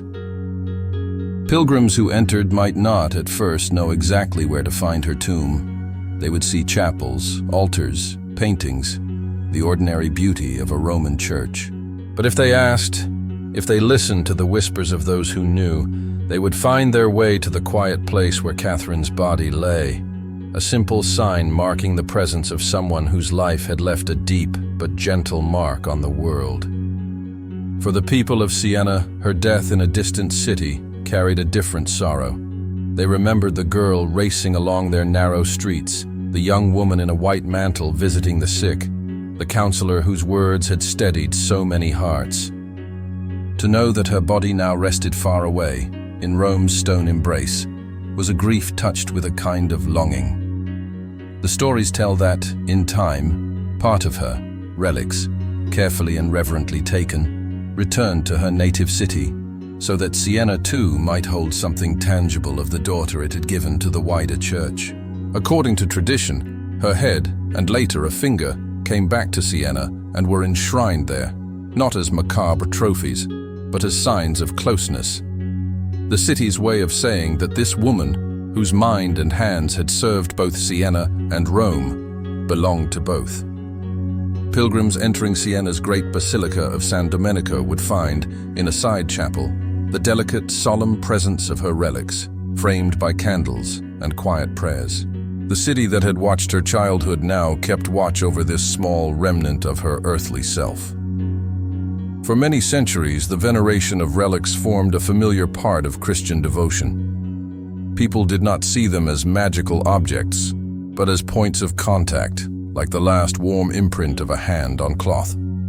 Standing before Catherine's relics, they remembered her not in vague terms, but as someone very real, a woman who had laughed, wept, walked, suffered, spoken. The relics were reminders that holiness in the Christian imagination was not an abstract idea, but something that had taken shape in a specific body, in a particular time and place. Around these quiet centers, her tomb in Rome, her relics in Siena, stories gathered like birds returning to a tree at dusk. Those who had known her shared memories with those who had not. The way she spoke, the firmness in her gaze, the tenderness in her care for the sick, the courage with which she addressed powerful men. Some stories were simple and practical, describing her daily habits, her humor, her patience with difficult companions. Others were more wondrous, speaking of extraordinary experiences and favors attributed to her intercession. According to tradition, some began to say that prayers offered through Catherine brought comfort, healing, or resolution to tangled situations. Over time, her reputation spread beyond Italy. Travelers carried accounts of her life and teaching to other lands, recounting how a lay woman, not cloistered but fully in the world, had become a counselor of popes and a voice for peace. Her letters, copied by scribes and passed from hand to hand, crossed mountains and seas. The dialogue found its way into libraries and convents, where it was read, pondered, and sometimes hand-copied by those who sought a deeper understanding of the spiritual life. Even centuries later, when the world she had known had changed almost beyond recognition, her words continued to move across parchment and paper like a slow, luminous stream. As the Church gradually recognized the breadth of her influence and the depth of her holiness, formal steps followed. Catherine was canonized, officially declared a saint, so that the devotion that had sprung up around her might be confirmed and guided. But for those who loved her, the title did not change their basic sense of who she was. She remained the same Catherine, the dyer's daughter from Siena, the woman in a white mantle among the sick, the voice that had spoken with fire and tenderness to ordinary believers and to popes alike. In later centuries, the Church took another step that revealed how much her teaching had come to be valued. She was named a Doctor of the Church, a title given not for academic degrees or formal scholarship, but for the enduring wisdom of her writings and the clarity with which they expressed central truths of the faith. For a woman who had dictated her letters and her dialogue, who had learned through the ear and the heart more than through books she held herself, this recognition carried a quiet irony. The girl from the crowded house in Siena, who once slipped away to a corner to pray, had become one of the voices the Church held up as a guide for generations.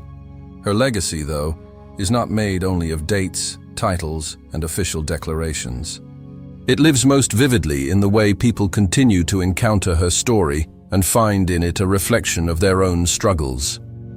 A young person wrestling with the expectations of family and society may recognize something of themselves in the girl who refused a path that did not match the deepest call of her heart. Someone caring for the sick or the dying may find comfort in her example of patient, undramatic presence at bedsides no one else wished to approach. A person burdened with responsibility, whether in a household, a workplace, a parish, or a nation, may feel a quiet challenge in the way she spoke truth to power without either flattery or contempt. In Siena, visitors still climb streets that twist and rise, passing stone houses and small shrines set into walls. Some make their way to the house associated with Catherine, where memories of her early life have been carefully preserved. The rooms are plain, their furnishings modest, yet for many, standing within those walls carries a strange sense of intimacy. They imagine the girl moving through these spaces, the young woman praying in a corner, the daughter cooking, cleaning, and negotiating with her mother over the shape of her future. The saint, often pictured in art with a halo and symbolic objects, becomes again the ordinary girl whose feet once wore smooth the same stone steps where visitors now stand. In Rome, others step quietly into Santa Maria sopra Minerva. Outside, modern traffic vibrates through the city. Inside, the air is cool and still. A visitor may find Catherine's tomb, perhaps marked by flowers left by a stranger, perhaps accompanied by a candle flickering with a small, persistent flame. Kneeling there, or simply standing in thoughtful silence, modern pilgrims bring their own questions and burdens, concerns about fractured families, about a divided world, about the difficulties of remaining faithful in confusing times. They speak to her in the quiet of their hearts, not expecting an audible answer, but hoping that the woman who once wrote letters full of courage and consolation might somehow help them find their way. In many places far from Italy, her name has taken root in schools, parishes, and communities named in her honor. Children learn to say Saint Catherine of Siena long before they know her story, and later, if they hear even a few fragments about her care for the sick, her letters to popes, her simple clothing and strong will, something about her can lodge gently in their memory. Adults who encounter her writings often discover a voice that is both tender and strong, capable of speaking frankly about human weakness without cruelty, and about divine love without sentimentality. She has also been named a patron of Europe, a continent that has known its own long history of conflict, division, and attempts at reconciliation. In this role, she is remembered not as someone who solved every problem in her own time, but as a figure who stood in the midst of turmoil with a heart anchored in prayer and a will committed to peace. Her presence as a patron is like a quiet reminder that even in times of great complexity and upheaval, it is possible for an unarmed, unofficial, seemingly powerless person to influence the course of events through courage, truthfulness, and love. Meanwhile, the dialogue. And her letters continue to be read, sometimes slowly, a few lines at a time. Readers today may stumble over certain expressions shaped by her century, or find some imagery intense. Yet beneath the surface of language from another age, many discover a clarity that feels surprisingly fresh, an insistence that love and truth belong together, that the path to God always leads through love of neighbor, that real transformation does not come from dramatic gestures alone, but from steady faithfulness in daily choices. In quiet rooms, far from Siena or Rome, someone may sit with her words open before them, perhaps on a printed page, perhaps glowing on a screen. They trace the lines with their eyes, hearing in the background of their own thoughts the echo of her voice, carried across time. That voice does not overwhelm. It does not demand attention with noise or spectacle. It speaks with the same calm urgency that once flowed in letters to friends and rulers, inviting, challenging, encouraging, always pointing beyond itself toward a love she believed to be deeper and more enduring than any human failure. And so Catherine's legacy is held in many places at once, in stone churches and small chapels, in relics and records, in official titles and quiet devotions, in the lives of those who serve the sick, seek peace, speak honestly, and pray in the hidden rooms of their own hearts. Her story, which began among dye vats and crowded stairways, has stretched across centuries and continents, not as a loud or extravagant tale, but as a steady, luminous thread. One more witness to the way an ordinary life, given without reservation, can continue to whisper courage and hope long after its brief span on earth has come to a close. If the quiet strength of St. Catherine of Siena has kept you company tonight, you are welcome to return to her story whenever your heart feels restless or uncertain. If you wish, you may gently like this video and subscribe, so that other nights can be spent in the calm company of the saints. And in the comments below, feel free to share where you are listening from, or a single line that stayed with you from Catherine's life.